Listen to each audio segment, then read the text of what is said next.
자, 하나님의 말씀 우리 같이 보시겠습니다. 오늘은 마가복음 15장 33절부터 38절까지입니다.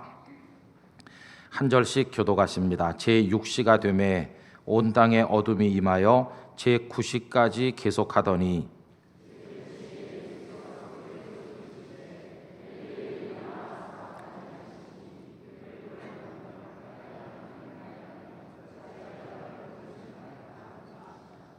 곁에 섰던 자 중 어떤 이들이 듣고 이르되 보라 엘리야를 부른다 하고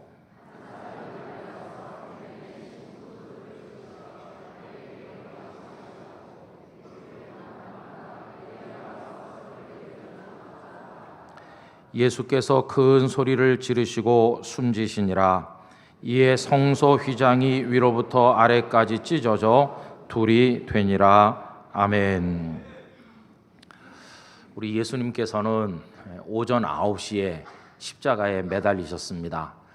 그리고 그 9시로부터 3시간 동안 정오가 될 때까지 고귀하신 하나님의 아드님께서 가장 처절한 십자가에 못 박히셨음에도 불구하고 세상은 아무 일도 없는 듯이 햇빛만 내려쬐었습니다.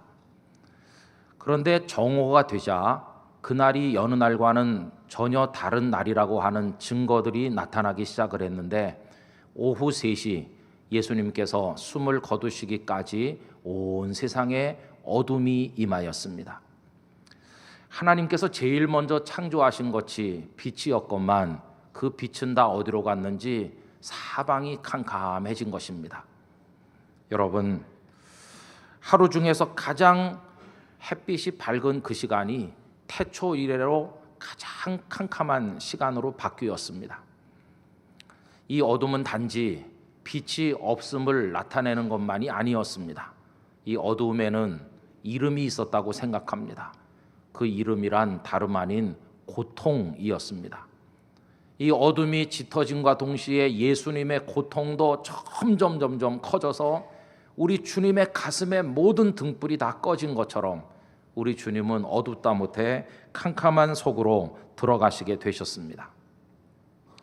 그리고 그 고통이 더 이상 감내하기 힘들 만큼 극에 도달했을 때 예수님께서는 크게 소리 지르셨습니다. 엘리 엘리 라마 사박다니 이렇게 외치셨습니다. 고귀하시고 전능하신 분의 아드님의 외침이기 때문에 더더욱 가슴 아픈 절규로 우리 귀에 들리고 있는 것입니다. 여러분, 이 극심한 고통의 정체가 무엇일까요? 물론 그것은 육체적인 고통이 따르는 바로 그런 것이었을 것입니다. 예수님은 이미 가시면류관을 씻어서 이마가 다 찢어지시고 그 피가 흘러 눈으로 들어가 입으로 들어가 앞을 보기 힘들고 답답하기 이를 데 없는 상황에서 채찍질을 당하셔 살점이 다 뚝뚝 떨어져 나갔는데 그 뜨거운 햇빛 아래 그 살점 떨어진 곳이 다 꾸들꾸들 말라가면서 온몸을 잡아당기는 고통 가운데 계시지 않았겠습니까? 그리고 못 박혀 체중이 밑으로 쭉 늘어지니까 호흡이 곤란해졌고 입안이 바싹 타들어가고 가슴이 오그라붙는 사람의 언어로 표현하기 힘든 고통 가운데 계시게 되셨습니다. 그런데 여러분, 이 육체의 고통이 예수님의 고통의 전부는 아니었습니다. 그거보다 더 견디기 힘든 고통은 버림받았다고 하는 고통이었습니다. 엘리 엘리 라마 사박다니, 이것은 버림받은 자의 외침인 것입니다. 이 엘리라는 말은 원래 아람어로 엘로이인데 나의 하나님, 그런 뜻입니다. 사박단이라는 말은 쉐바크라는 아람어에서 왔는데 당신은 나를 버리셨습니다, 그런 뜻입니다. 그래서 나의 하나님 어찌하여 나를 버리시나이까, 그런 절규였던 것입니다. 여러분, 예수님은 버림받으셨죠. 많은 사람들이 예수님으로부터 떡을 받아 먹었고 사랑을 받았고 치료를 받았고 위로를 받았건만 그들은 예수님을 버렸습니다. 무엇보다 예수님을 끝까지 사랑해야 마땅한 제자들조차도 다 도망갔으니 제자들로부터도 버림을 받으신 것이었습니다. 그런데 여러분, 사람에게 버림을 받은 것보다 더 견디기 힘든 것은 하나님으로부터 버림받았다는 아픔이었습니다. 우리가 사람에게 왕따당하고 버림받은 것처럼 아무도 나를 쳐다보지 않는 것처럼 여겨지는 때가 있으나, 그러나 우리는 알고 있습니다. 세상이 나를 주목하지 않아도 하나님께서만 내 곁에 계시면 나는 그 사람들의 나를 버린 아픔 따위는 얼마든지 이길 수 있다. 우리는 하나님으로부터 위로받는 게 아니겠습니까? 구약의 다윗을 보세요. 그가 전쟁터를 넘나들며 사울 왕에게 충성하고 이스라엘 백성들을 위해 목숨을 아까워하지 않고 헌신했건만 사울 왕은 그를 죽이려 했고 백성들은 그를 외면하였습니다. 그런데 그 와중에서 어떻게 다윗이 포기하지 않고 인생을 지켜나갈 힘을 얻었겠습니까? 다른 게 아니라 세상이 나를 버려도 하나님은 나를 버리시지 않으신다는 믿음이 그를 지탱시켜 준 것이었습니다. 여러분, 시편 27편 9절과 10절 다 같이 한번 읽어보십시다. 주의 얼굴을 내게서 숨기지 마시고 주의 종을 놓아여 버리지 마소서. 주는 나의 도움이 되셨나이다. 나의 구원의 하나님이여, 주여 나를 버리지 마시고 떠나지 마소서. 내 부모는 나를 버렸으나 여호와는 나를 영접하시리이다. 할렐루야. 심지어 부모까지 나를 버리는 극한의 상황이 온다 할지라도 여호와 하나님이 내 편에 계시다면 나는 이길 수 있습니다. 이게 다윗의 믿음이었습니다. 여러분, 우리들도 살다 보면 세상에서 내가 가장 외롭고 버려진 것처럼 여겨질 때가 없지 않아 있으실 텐데, 그때 우리 곁에 계시는 하나님으로 인하여 이기실 수 있기를 기원합니다. 그런데 여러분, 지금 십자가의 예수님은요, 그 하나님마저도 버리신 것처럼 여겨지는 그런 상황에 계시다는 겁니다. 사람은 버려도 하나님은 나를 버리지 않으셔야 되는데 하나님마저도 나를 이 처절한 십자가라는 형틀에 집어 던지셨나? 이게 예수님의 고통이었던 것입니다. 여러분, 예수님께서 엘리 엘리 라마 사박다니 하시니까 거기 둘러서 있던 사람들이 오해했습니다. 저 예수라는 선생이 너무 힘드니까 구약의 예언자 엘리야를 부르는 게 아닌가. 그러나 그건 오해입니다. 예수님은 엘리야를 부르신 것이 아니라 엘로이, 나의 하나님, 이렇게 부르고 계셨던 것입니다. 그리고 어떤 이가 무슨 마음으로 그렇게 했는지 모르지만 신포도주를 적시어 예수님의 입에다 대드렸습니다. 여러분, 당시 로마 군인들은 전쟁터에 나갈 때 식초를 가지고 나갔다고 합니다. 식초는 몸이 극도로 고단할 때 마시면 피로를 또 고통을 경감시켜 준다는 그런 이야기들이 있었기 때문입니다. 같은 원리로 이 신포도주라도 입에 대면 그저 예수라는 선생의 고통이 조금은 줄여들지 않을까, 누가 작은 자비를 베풀었다고 생각이 듭니다. 그러나 여러분, 그 식초를 아니면 신포도주를 말로 들이마신다고 해서 하나님께 버림받은 고통이 어디로 사라질 수 있겠습니까? 버림받은 고통은 왜 견디기 힘들까? 여러분, 뒤집어 말하면 그것은 아무도 나를 사랑하지 않는다는 뜻이기 때문입니다. 자살에 대해서 연구한 분들의 그 결과를 보면 의미 있는 설명들이 많습니다. 뜻밖에도 배가 고픈 사람은 자살하는 일이 별로 없었다는 것입니다. 배가 고픈 사람은 자살 대신 뭘 할까요? 빵을 훔치는 죄를 짓죠. 훔친다는 건 아직도 살겠다는 의지가 그 속에 살아있다는 증거가 아니겠습니까? 먹어야 되겠고 살아야 되겠다, 그러니까 빵을 훔치죠. 그런데 뜻밖의 먹거리가 넘쳐나고 환경이 좋은 사람들이 자살을 선택하는데 이유가 뭐냐? 먹을 게 없어서가 아니라 사랑받지 못하고 있다고 하는 이 절대 고독이 그들을 죽음으로 끌고 들어간다고 하는 것입니다. 이 사랑받지 못하는 거, 버림받았다고 하는 거, 이 절대 고독이야말로 한 사람을 죽음에 이르게 하는 병이라고 말할 수 있습니다.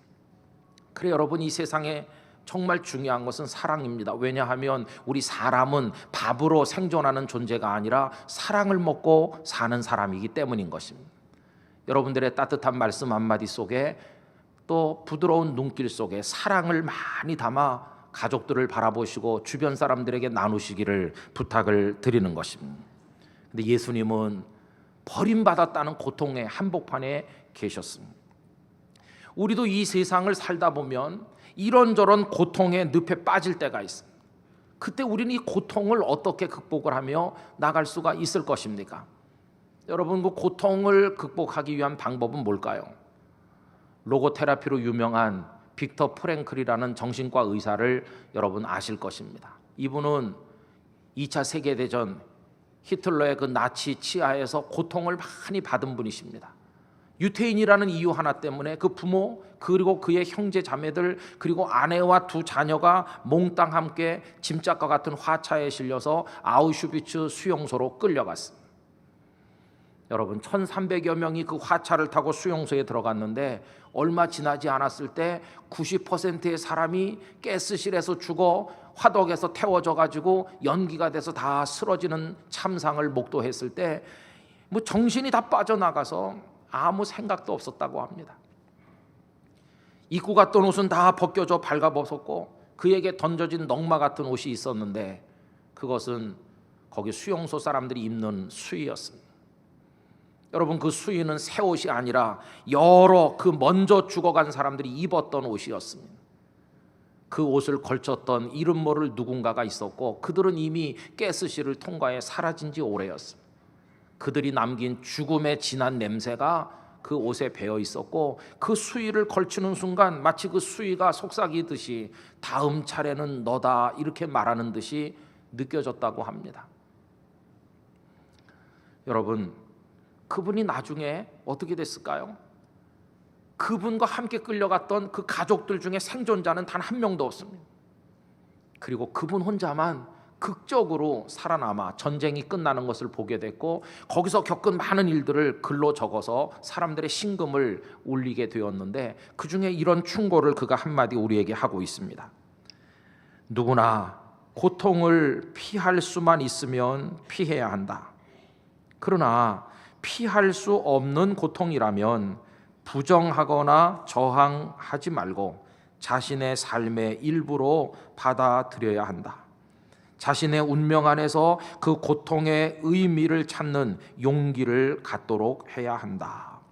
여러분, 사람이 겪기 힘든 고통을 오랫동안 겪은 분이 우리에게 남기는 충고입니다.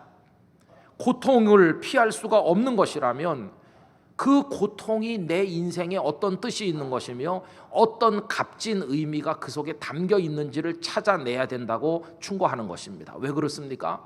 그 고통에 가치가 있다면, 그 고통이 무의미한 게 아니라면, 그 고통을 받아들이고 견딤으로써 어떤 열매가 맺어지는 것을 깨닫기만 한다면 어떤 고통도 견딜 수 있는 이유가 생기는 것이고, 그리고 오히려 어떤 때는 고통이 주어졌다는 것에 대해 감사도 할 수 있게 되는 거기 때문에 고통 속에 담긴 의미를 찾아내야 된다고 이야기한 것입니다. 여러분, 고통은 힘들지만 그 속에 값진 의미가 있으므로 그것을 묵묵히 참고 견뎌서 열매를 맺는 분들이 세상에 많이 계시는데 그 대표적인 예를 들라고 한다면 저는 이 땅의 어머니들을 들 수 있다고 생각합니다. 여러분, 옛날 어머니들 견디기 힘든 시집살이를 견뎌냈습니다. 날마다 두들겨 패는 남편과 더불어 살기도 했습니다. 당장이라도 도망쳐 나가고 싶고 그 고통에서 한 시간도 있고 싶지 않지만 한두 해가 아니라 평생을 그 고통에서 참아낸 분들이 우리의 어머니들이십니다. 그분들은 그 인생의 고통 속에서 무슨 의미를 발견하는 것일까요? 그 고통을 견딤으로써 뭘 추구했습니까?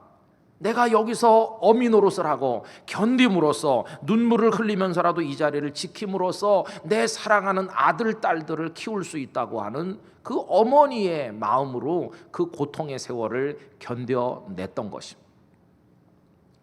어떤 분이 그 어머니의 고통을 생각해 보면서 눈물로 쓴 글이 있습니다. 21살 때 시집온 당신에게.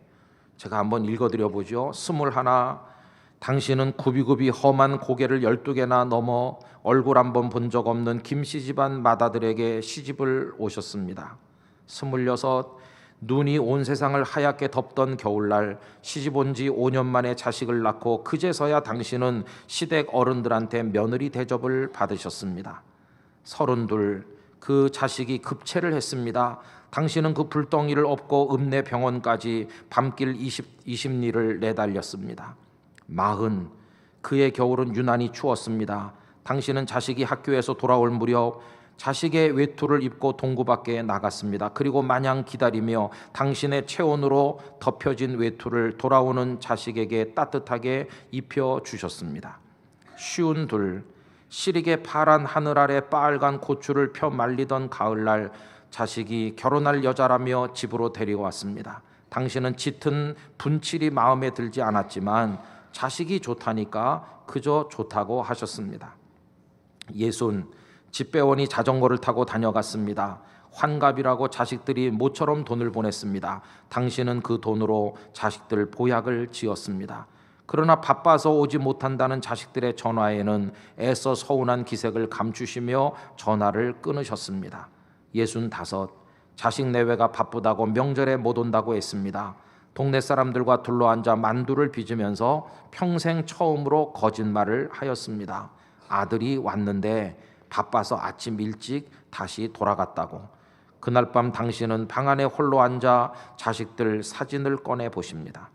오직 하나, 자식 잘되기만을 꿈에도 바라며 평생을 살고 이제 성성한 백발의 골 깊은 주름으로 남은 당신, 우리는 그런 당신을 어머니라고 부릅니다. 이런 글을 쓰고 있습니다.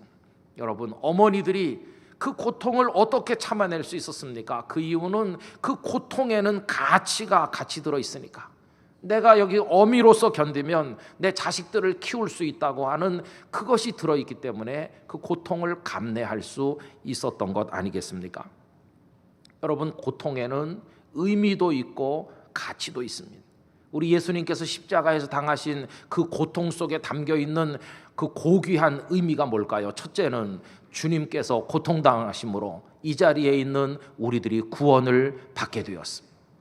여러분, 오늘 말씀 끄트머리 2절은 놀라운 대조를 보여줍니다. 37절 말씀을 다시 보십시오. 예수께서 큰 소리를 지르시고 숨지시니라 그랬죠.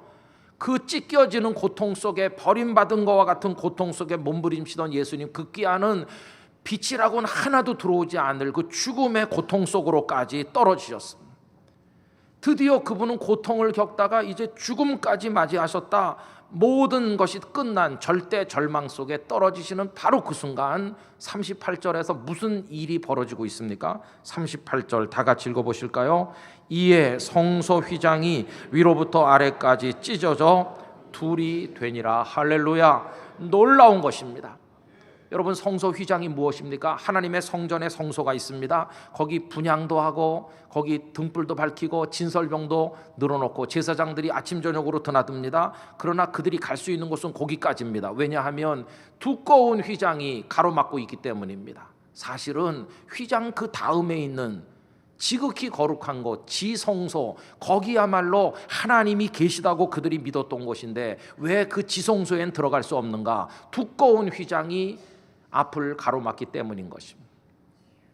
이 휘장을 들치고 들어갈 수 있는 사람 딱 한 사람, 대제사장뿐이고 그것도 1년에 한 번 욤키푸르라고 하는 대속죄일에만 한 번 들어갈 수 있을 뿐, 이 휘장은 늘 내려쳐진 채로 너희 죄인들인 인생들은 거룩한 하나님 앞에 올 수 없다고 그렇게 가로막고 있었던 것입니다. 그 휘장에 이름을 붙인다면 죄악의 휘장이었습니다. 여러분, 하나님과 우리 사이에는 우리가 저지른 죄악의 휘장처럼 쳐 있어서 하나님 은혜의 보좌 앞에 우린 나갈 수 없는 멸망할 존재 아니었습니까? 그런데 37절 예수님께서 그 고통을 겪으시다가 숨을 거두시는 그 순간 우리 앞을 가로막던 이 죄악이라는 휘장이 쫙 찢어지면서 길이 열려 어떤 죄인도 하나님의 보좌 앞에 나가 하나님을 부를 수 있고 구원을 받을 수 있는 생명의 길이 열리지 않았습니까? 여러분, 그러므로 예수님의 고통은 우리를 하나님의 자녀되게 하고 구원받게 만드는 값진 의미가 그 속에 담겨 있었다는 걸 깨닫지 않습니까? 주님의 고통은 고귀한 고통이었던 것입니다. 두 번째로 주님의 고통 속에 담겨 있는 게 무엇일까요? 그 고통을 통해 예수님은 만왕의 왕이 되시고 만주의 주가 되신 것이었습니다. 여러분, 오래전에 방영되었던 드라마 허준의 한 장면이 생각납니다. 의원이 되고자 뜻을 정했어요. 그런데 너무 그 환자들 돌보는 게 힘들잖아요. 날마다 그 피고름을 닦아내면서 고된 삶을 살아야 될 뿐만 아니라 스승님의 훈도가 얼마나 견디기 힘든지 결국 의원의 삶을 포기하고 뛰쳐나갔어요. 술 주정뱅이가 됐습니다. 그 인생이 망가져가고 있습니다. 그런데 스승의 친구 되는 이가 길거리에서 그 허준을 만납니다. 그리고 불쌍히 여기는 마음으로 충고를 합니다. 그 충고가 아주 귀한 충고입니다. 이복에 환자는 누가 살리나? 환자는 의원이 살리지. 그러면 의원은 누가 살리나? 의원은 환자가 살리는 것이라네. 의원이 환자를 버리고 고통스럽다고 도망가면 그 의원은 편해지는 게 아니라 오히려 죽는 걸세. 의원이 자기 삶을 세우고 삶의 값어치를 발견하고 사람답게 살려면 환자 곁에 가서 고통스러워도 그걸 참고 감당해야 되니 자네는 환자들이 있는 곳으로 돌아가게, 이렇게 충고를 해줍니다. 여러분, 어머니들이 눈물 흘리면서도 자식들 곁을 지키니까 어머니의 삶이 열매를 맺는 거지, 나는 이 고통 못 견딘다고 도망가 버리면 그 어머니의 삶은 무너지는 겁니다. 여러분, 가끔 목회자들이 너무 교회가 힘들고 아픈 사연이 많아서 목회를 버리고 도망가는 분이 있습니다만은, 그럼 그 목회자는 죽는 겁니다. 날마다 통곡할 수밖에 없는 상황이 계속돼도 그 자리를 지키면서 성도들을 위해 희생할 때 그분은 목회자로서 죽는 게 아니라 오히려 살게 되는 거 아닙니까? 우리 예수님 십자가 버리고 내려오셨더라면 그분은 절대 우리의 주님이, 만왕의 왕이 될 수 없었을 거 아닙니까?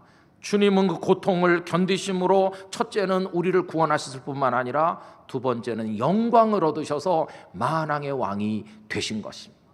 그 고통을 통해 주께서 받으신 영광에 대해서 빌립보서 2장 9절 이하가 잘 말씀하고 있습니다. 우리 다 같이 읽어보도록 하시죠. 이러므로 하나님이 그를 지극히 높여 모든 이름 위에 뛰어난 이름을 주사 하늘에 있는 자들과 땅에 있는 자들과 땅 아래에 있는 자들로 모든 무릎을 예수의 이름에 꿇게 하시고 모든 입으로 예수 그리스도를 주라 시인하여 하나님 아버지께 영광을 돌리게 하셨느니라. 아멘. 그러므로 보십시오. 예수님의 고통은 무의미한 고통이 아니고 그 속에 값진 의미가 들어있었다는 걸 알 수 있습니다. 그러므로 하나님께서 우리 주님에게 고통을 주신 것은 버리는 것이 아니고 사실은 사랑이었다는 것을 깨닫게 됩니다. 버림이란 이름을 가진 하나님의 특별한 사랑, 그게 바로 십자가의 고통이었음을 깨닫게 됩니다. 여러분, 성경의 인물들을 보세요. 너무 힘들 때는 하나님 날 버렸어 이렇게 오해했지만 나중에 깨닫고 보면 버림받은 게 아니라 하나님의 사랑이었다는 걸 뒤늦게 발견하지 않습니까? 요셉을 생각해 보세요. 17살에 팔려서 노예가 돼서 보디발의 집에 고생하다가 억울하게 감옥에 가서 죽도록 고통받았던 13년, 하나님 날 버리신 세월이다 이렇게 생각했겠지만 나중에 30살 그가 발탁이 되어 흉년에서 애굽 사람들을 건져낼 총리의 자리에 오르는 그날, 지나간 13년은 버림받은 고통의 시간이 아니라 하나님 나를 훈련하고 연단시켜서 크게 쓰시기 위한 하나님의 사랑의 시간이었었구나, 이걸 발견하게 된다는 것입니다. 고통 속에서 사랑을 읽어내는 눈이 열리게 된 것입니다. 모세도 그렇습니다. 나이 40부터 80까지 미디안 광야에서 모래바람 속에 살았는데 하나님도 세상도 나를 버렸다 생각했지만 아니요, 그 40년은 80세 된 그를 들어 애굽에서 백성들을 건져내는 지도자로 쓰시기 위해서 그를 연단하시는 하나님의 사랑의 시간이었음을 그가 나중에 깨닫게 된다는 것입니다. 우리 땅끝교회 성도 여러분, 어려운 얘기긴 하지만 잘 귀담아 들으시기 바랍니다. 고통 속에서 하나님의 사랑을 발견하는 눈이 열리게 되시기를 축복합니다. 여러분이 여러 가지 고통을 겪으시는데 결코 버림받은 게 아니라 나는 사랑받고 있는 중이다, 이걸 읽어낼 수 있어야 된다는 것입니다. 여러분, 기독교 신앙은 당신의 고통을 제거해 주겠습니다 이렇게 유혹하는 신앙이 결코 아닙니다. 기독교 신앙은 여러분을 마약으로 이끌어가는 그런 신앙이 아닙니다. 기독교 신앙은 고통을 잘 이길 수 있도록 가르쳐 주는 것입니다. 그 속에 담긴 의미가 뭔지, 그 가치가 무엇인지, 어떻게 하면 그 고통을 넘어 열매를 맺는 그날까지 견딜 수 있는 것인지, 그 능력을 주는 신앙이 바로 기독교 신앙인 것입니다. 이걸 제대로 배운 사람이 비로소 그리스도인이라고 말할 수 있는 사람이 되는 것입니다. 우리 어머니들이 그 화덕에 불을 붙이며 아침밥을 지으며 그 연기에 눈물을 펑펑 흘리면서도 그 버리고 도망가지 않고 미소 지으면서 밥을 짓는 이유는 사랑하는 자식들이 그 먹을 걸 생각하는 그 마음 때문 아닙니까? 그런 모습으로 아버지들이 허리가 휘도록 일하면서도 돈을 벌어 자식들 뒷바라지하고 잘 되게 할 걸 내다보면서 힘든 가운데서도 미소 짓듯이 그런 모습으로 예수님께서 다 찢겨 나가는 고통 속에서도 엘리 엘리 라마 사박다니 외치면서도 그걸 통해 저와 여러분을 건지게 될 걸 생각하며 인내하심으로 만주의 주가 되시듯, 그런 모습으로 진정한 그리스도인들은 자신의 인생에 주어진 고통 속에서 사랑을 발견하며 참고 견디며 승리의 그날까지 전진하게 될 줄로 믿습니다. 이 땅의 교회들, 안타까운 사연들, 그런 거 보면서 눈물 흘리면서도 하나님 앞에 기도하기를 중단하지 않는 사람들, 가진 욕설을 얻어먹으면서도 복음을 전하기 위해서 몸부림치는 이 땅의 그리스도인들, 그리고 하나님의 말씀대로 살아보려고 하나님 앞에 눈물로 엎드려 기도하는 사람들, 지금은 고통 가운데 있지만 이 고통이 변형된 하나님의 특별한 사랑임을 발견하는 그런 사람들, 그래서 내게 주어진 십자가를 기꺼이 지고 가겠다고 울면서도 찬송하는 사람들, 그들이 바로 그리스도인이라고 말할 수 있는 것입니다.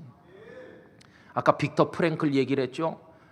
얼마나 많은 사람들이 잊고 있다 죽었는지 모르는 그 수위를 받아 입었죠. 그 완전한 절망 속에서 아무 생각 없이 주머니에 손을 이렇게 넣으니까 손끝에 걸리는 종이 조각이 있었습니다. 아주 꼬깃꼬깃해진 그 조그만 종이 조각을 이렇게 펴서 읽는 순간 깜짝 놀랄 글귀가 그 속에서 발견됐습니다. 누가 써서 그 주머니에 넣고 그걸 매만질거리면서 생각하며 살다 갔는지 모르지만 거기 기록된 글귀는 이거였습니다. 너는 마음을 다하고 힘을 다하고 뜻을 다하여 주 너의 하나님을 사랑하라 하는 것이었어요. 여러분, 날마다 사랑하는 이들이 가스실로 들어가 한 줌의 재로 변하여 연기로 흩어지는 그 죽음의 구덩이에서 하나님을 마음을 다하고 힘을 다하고 뜻을 다해 어떻게 사랑할 수 있습니까? 그걸 사랑할 수 있는 사람은 누구이겠습니까? 다른 게 아니라 이렇게 기도할 수 있는 사람입니다. 하나님, 아우슈비츠 수용소도 이 죽음의 골짜기에도 이 고통 가운데도 하나님의 사랑이 있음을 믿습니다. 그렇게 말할 수 있는 사람만이 그 말씀을 붙들고 씨름할 수 있는 게 아니겠습니까? 이런 사람은 환난 중에 즐거워할 수 있는 사람이요, 눈물 흘리면서도 찬송할 수 있는 사람이요, 이런 사람이야말로 아무리 어려운 상황에서도 오뚜기처럼 일어서는 믿음의 승리자가 될 줄로 믿습니다. 고통은 고통으로 마무리되는 게 아니라 믿음으로 받아들이면 그 고통이 변하여 놀라운 열매가 될 것이고 장차 여러분들의 머리 위에 면류관이 되어 나타나게 될 줄로 믿습니다. 우리 모두 이런 깊은 믿음을 가지고 우리 인생에 어떤 고통이 다가오든지 우리보다 먼저 가신 예수님의 뒤를 따라 걸어갈 수 있는 성도가 되기를 원하는 것입니다. 어느 날 그 고통이 환희의 찬가로 바뀌는 그날, 우리 땅끝교회 성도들 한 사람도 빠짐없이 천국문 앞에 서서 만나게 되기를 예수님의 이름으로 축원드립니다. 기도하겠습니다. 아버지 하나님, 오늘 저 참 힘듭니다. 가정생활도 힘들고 인생 살기가 고통스럽고 왜 이런 고통을 당해야 되는지 아직 발견하지 못했습니다. 이렇게 말할 때가 많은 저희들입니다만 예수님을 통해 고통의 가치와 의미를 깨닫게 하사 마지막 승리를 거두는 그날까지 예수님의 뒤를 따르게 하여 주시옵소서. 다 같이 한 목소리로 기도하겠습니다. 오 거룩하신 하나님 아버지, 이 시간 저희들로 하여금 주님의 엘리 엘리 라마 사박다니의 외침 속에 나타난, 그리고 성소의 휘장이 찢어져 맺어짐으로 우리를 구원하신 하나님의 승리에 관해서 이 말씀을 나누게 하심을 감사드립니다. 오 나의 하나님 아버지, 저희들로 하여금 인생의 고통, 삶의 고통, 여러 가지 신앙의 고통, 어려운 고통을 만날 때 좌절하지 않게 하여 주시기를 원합니다. 끝까지 견디게 하시고 끝까지 승리하도록 은혜를 주시기를 원합니다. 우리의 고통이 열매를 맺고 아름다운 결실이 될 줄로 믿사오니 주여 저희를 인도하여 주시옵소서. 견디기 힘든 고통의 한복판에서 세상도 하나님도 나를 버리지 않았나 의심이 드는 상황에 떨어진다 할지라도 그 속에 하나님의 사랑이 있음을 발견하는 믿음의 눈을 주사 마지막 승리를 거두는 그날까지 앞서가신 예수님을 바라보며 우리 몫의 태인 십자가를 지고 따라가는, 그래서 마지막 승리자가 되는 땅끝 교회 권속들이 되게 하여 주시옵소서. 예수님의 이름으로 기도하옵나이다. 아멘.